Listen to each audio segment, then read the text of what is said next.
Hey, Tim Sykes here. Filming this, 2:30 a.m. Eastern. My timing is all messed up because I'm traveling nonstop with my charity. The reason I bring this up is to help you understand why I'm trading with smaller size right now. And frankly, you should make the markets work for you based on your own schedule. Some people will say, Tim, just stay in one time zone, stop traveling. No. I'm fortunate enough to have built my own dream life. I love traveling. I'm glad to travel again. And when you go to some of the places that I've been to, it would be selfish of me not to try to help the local people. The people in Bali and the Philippines, which are the two countries I've been going back and forth to the past few weeks. I mean, they have been so hard hit. And as you'll see this coming Earth Day, we have some special charity projects for them. So I'm trading and traveling. Yes, it can be done. But when I am jet lagged, when I'm not on great Wi-Fi, when I'm on the other side of the world, I size down. It's a very simple, rule for me. At least when there's nothing truly great, I'm taking some speculative trades. Leave a comment below this video if you understand that. Say size down when you're unprepared, size down when you're jet lagged, size down when you're stressed, size down when you don't see ideal plays.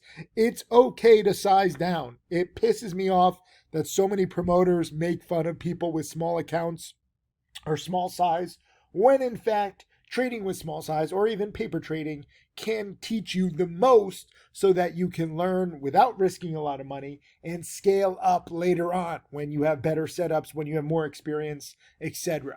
So I'm proud to scale down every now and then. Right now I'm scaling down and it's protecting me. I should mention Thursday, April 14th, all day live webinar with me and several of my millionaire students, some special guests. You'll see who they are. But I'll link this if you want to join me all day. Q&A, live trading. Maybe there will be some minutes or even hours where I'm not trading, and I'll explain why I'm not trading. You need to learn that stuff too. I really have to cut through all the BS out there where people think that they should be trading all the time. I see these scalpers trying to say, oh, scalping is good. No, it's not. Scalping is the antithesis of good. And the problem is, and I'll explain this more on April 14th, but scalpers make little money here or there. And then all it takes is one or two trades to blow them up. They say, oh, don't worry, I use stops. Just because you use stops doesn't mean that that's going to protect you in a crazy market. And the sad thing is that a lot of newbies haven't seen crazy markets. They haven't seen big crashes. They don't know what they don't know. This is why I teach. I don't know everything, but I do have experience. And I know that scalpers end up broke. I do not want you to scalp. What is scalping? That means like aiming to make, 1, 2, 3%. If you see me make 1, 2, 3%, I'm not aiming to make that. That means that the trade did not go according to plan. And I know that's like a little nuance, but it matters. I never look to make 1, 2, 3%. I never look to scalp. If I do have a small gain or a small loss, something did not go right. And, sometimes that happens. Oftentimes that happens. But that's not my goal. And just like short sellers where they say, oh, shorting is great, and they win the majority of the time. And, guess what? Like logically and fundamentally, they might be right. All it takes is one short to blow up your account. And we've seen it with several short sellers, not even just newbie short sellers, but veteran short sellers. This is part of the reason why the only stock I've shorted in the past 2 years is Robinhood, because they're a junk company with ethical dilemmas galore. And I actually lost on my one short. I had a small loss. I underestimated how strong it would be.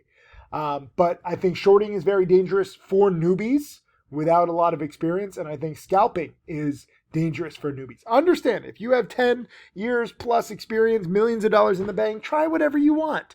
I try to coach and teach and mentor newbies, people with small accounts. I am your training wheels. So, veteran traders get offended. They're like, Tim Sykes doesn't know what he's talking about. I'm not talking to you, you damn millionaires. Not to mention, I don't even believe that they're millionaires if they don't share all their trades publicly. That's another video, another time. You've heard me say it before. These were my trades on Tuesday. Nothing great. You might say, oh, Tim, you say don't scalp, but look at your trades. Because the stocks didn't do what I wanted. Small loss on LIXT. 2 small gains on KG. Overall, lost a few $100 on the day. Not the end of the world. I protected. This is another thing that I see a lot of BS. And, I have to call this out because I want you to understand what is misinformation. Misinformation is far more expensive in the long run. I see a lot of these promoters and they're like, oh, I give everything away for free. Yeah, you give misinformation away for free. That actually hinders everyone's education. So I'm giving you the real goods, the real information. It's okay to have a red day. It's okay to trade small. It's okay to cut losses quickly. Let's talk about LIXT first. I'll go over each trade individually. This was LIXT, massive run up pre-market. Actually did spike and dip and had a second spike right around the open. I did not have Wi-Fi. If you were looking in the chat room, I did not have Wi-Fi right at 9:30 a.m. My Wi-Fi was going up or down. I know it's not an excuse, but that's the reality. Even if I did have Wi-Fi, I don't know if I would have bought this right at 9:30. It was such a quick run up from 240 basically to 5. It basically doubled in the first 15 minutes. I see, again, just to combat misinformation, I see some people saying, I will not trade in the first 15 minutes. Why? Sometimes you get the biggest spikes, the biggest short squeezes like this. And then short sellers will say, see, Tim, it finished down all the way. Yes, maybe it did get overextended because it is a junk company. And again, short sellers aren't wrong fundamentally. But the reason why it spiked up so much, and I said this in chat, was because of the short sellers. There are so many short sellers who are saying offering, like this company is crap, it has to go down. Even though they're right in the long run, over the course of the day, they could not have been more wrong. Every single short seller who was shorting this pre-market or near the market open was dead wrong. But again, it's different time frames, okay? If you have a lot of experience, if you can withstand the initial squeeze, if you have a big bankroll, fantastic. Short it at 250, short it at 3, short it at 350, short it at 450, average up, and you're banking by the end of the day. Again, that is not applicable to those of you with small accounts wanting to short. If you short this anywhere where all the shorts were ripping on it in the 2s or the 3s, you lose 50+% inside of 15 minutes. And again, even though this one finished down, some of these fundamentally flawed companies just keep going. So don't say that you can withstand it because you can't. If you look at VERU, the previous day destroyed a lot of short sellers. And even though it finished down over 2 days, a lot of short sellers didn't necessarily make it out. PHIO is another big spiker. So you see these big spikers. When you see one big spiker or 2 or 3, that's when you can say, oh, this is kind of big spiking market opportunity. And again, even though all of these have failed over the next few days, so deep pocketed short sellers can say, look, just withstand it. You don't know how far or how long the run is going to go. And I was trying to dip by this pre-market. Some people say, Tim, you say don't trade pre-market. Again, I was not sure I would have Wi-Fi at the open. And as it turns out, I was right. So you can't always just judge my trades based on like an exact set of rules. I'm adapting based on my own personal trading environment, my own time zone, my own jet lag. A lot of the trades I do, guess what? They're speculative, and I can take a small position. And more important than my trading profits, like this is where I differ from everybody, I donate all my trading profits to charity. Nobody else does that.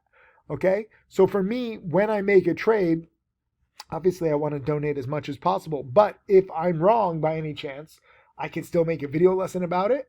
I can show you that speculative trades are okay. And I'm encouraged, not discouraged by the fact that I was dead on right that this stock would spike and drop, and then there would be a second spike. I was just off on my timing. I started adding right here on the dip. It had already hit nearly 4, so I got it on the dip here at 3-ish, and then I added in the high 2s. As it turned out, I was near the bottom, but not at the bottom. It went all the way down to the 240s. So even though I lost, I'm actually glad I protected. And there also was this little 20% bounce in between here too. So there was a lot of opportunity to dip by this early on. And again, this was because all the short sellers, like, overly egotistical, narcissistic vegans, they love to talk about what they do. And they love to thumb their nose and look down on everybody else. I don't think that you should. I think that you should be more open-minded. But again, a lot of vegans and a lot of short sellers are very narrow-minded. They only see what they see. They don't consider anybody else. And guess what? I'm appreciative because all the short sellers, every single major short seller was shorting this and saying what a junk company this was here in the twos. And that helped me understand that this could have another run. It's unfortunate I didn't have Wi-Fi. Like I like trading from the other side of the world sometimes, a lot of the times, because it controls my over trading. Unfortunately, sometimes, I do miss it. I don't have great Wi-Fi. I don't have great sleep, and so I am going to miss some trades. So this trade that I did right here, I mean, this was the right track too early. And it was a choppy stock. I'm glad that I even averaged down because I thought that it had the potential to bounce, just given that it was also low float. It's not just about the shorts. It was low float. It had the positive cancer news. I know it was preclinical, so it was very early.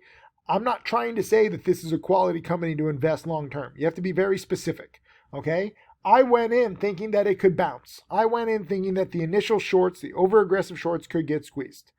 I was right. The stock did double from where I exited. I was wrong on my timing, right on my thesis. Welcome to trading. It's going to happen. I don't mind this loss. I don't mind cutting the loss because I still protected myself. Some people say, Tim, if you had waited another 15 minutes, you would have had a profit. Yes, but I also would have risked a bigger loss. So I know my rules. You can't just judge a trade based on the outcome.